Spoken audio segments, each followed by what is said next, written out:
চলতে ফিরতে একটি সূরা বেশি বেশি পড়ুন, রিজিক আপনার কাছে এসে ধরা দিবে। রিজিকের জন্য আপনাকে ছুটতে হবে না। অনেকেই আছেন অভাবের ভিতরে পড়ে গেছেন, অনেকে কষ্টের ভিতরে পড়ে গেছেন। অভাব এমন একটা জিনিস, এই দারিদ্রতা একজন মানুষকে কিন্তু শয়তানের ধোকায় ফেলে দিয়ে সে আস্তে আস্তে ঈমান থেকে দূরে সরে যায়।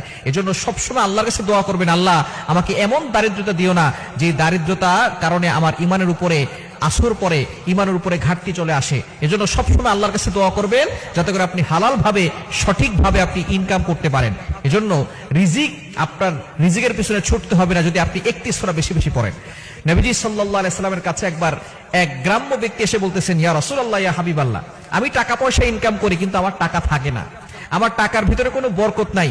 ইয়া রাসূলুল্লাহ, এমন কিছু আমল বলে দেন যে আমলের মাধ্যমে আমার টাকার ভিতরে বরকত হবে এবং আমার ঋণ মুক্ত হবে এবং আমি হালাল ভাবে সম্পদশালী হতে পারবো। নবীজি সাল্লাল্লাহু আলাইহি সাল্লাম তাকে চমৎকার একটি সূরা শিক্ষা দিয়েছেন এবং তিনি বলেছেন, তুমি ঘরের দরজায় দাঁড়িয়ে এই সূরাটা পড়বে এবং বেশি বেশি করে এই সূরাটা পড়বে এবং বিশেষ করে যখনই ঘরের সামনে যাবে তখন ঘরে প্রত্যেকটা মানুষকে সালাম দিবে। ঘরে যদি কেউ নাও থাকে তারপরে তুমি সালাম দিবে এবং বিসমিল্লাহ পড়ে এই সূরাটা 3 বার পড়বে। এই সূরাটার আমল যদি তুমি করতে পারো তাহলে আল্লাহ পাক রব্বুল আলামিন তোমার ঘরের ভিতরে রিজিক দিয়ে দিবেন।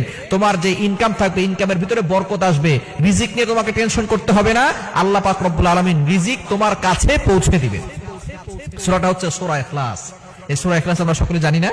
কুল হুয়াল্লাহু আহাদ আল্লাহুস সামাদ লাম ইয়ালিদ ওয়া লাম ইউলাদ ওয়া লাম ইয়াকুল লাহু কুফুয়ান আহাদ। এই সাহাবী কিছুদিন আমল করলেন, তিনি যেখানে যান সেখানে সূরা ফাতিহা, সূরা ইখলাস পড়া শুরু করেছেন এবং ঘরের দরজায় দাঁড়িয়ে যখনই তিনি ঘরে যান বিসমিল্লাহ পড়ে সূরা ইখলাস 3 বার পড়েন। আল্লাহ পাক রব্বুল আলামিন তার সম্পদে এত বরকত দিয়েছেন, কিছুদিন পরে নবীজির কাছে হাদিয়া নিয়ে গিয়েছেন, ইয়া রাসূলুল্লাহ, ইয়া হাবিবাল্লাহ, আপনি যে আমল আমাকে শিক্ষা দিয়েছেন, এই আমলের মাধ্যমে আল্লাহ তাআলা আমাকে সম্পদশালী বানিয়েছেন, আপনার জন্য আমি কিছু হাদিয়া নিয়ে আসছি। সুতরাং আপনি যদি ইয়াকিনের সাথে, বিশ্বাসের সাথে আমল করতে পারেন অবশ্যই আপনি উপকৃত হতে পারবেন। সূরা ইখলাসের অনেক ফজিলত রয়েছে, আমরা হাদিসের ভিতরে অনেকেই এইটা জানি, কমন হাদিস, যে ব্যক্তি সূরা ইখলাস একবার পড়বে 10 পারা কোরআন শরীফ পড়ার সওয়াব তার আমলনামায় চলে যাবে। 3 বার পড়লে এই কোরআন শরীফ এক খতম করলে যে সওয়াব হয় সেই সওয়াব তার আমলনামায় চলে যাবে।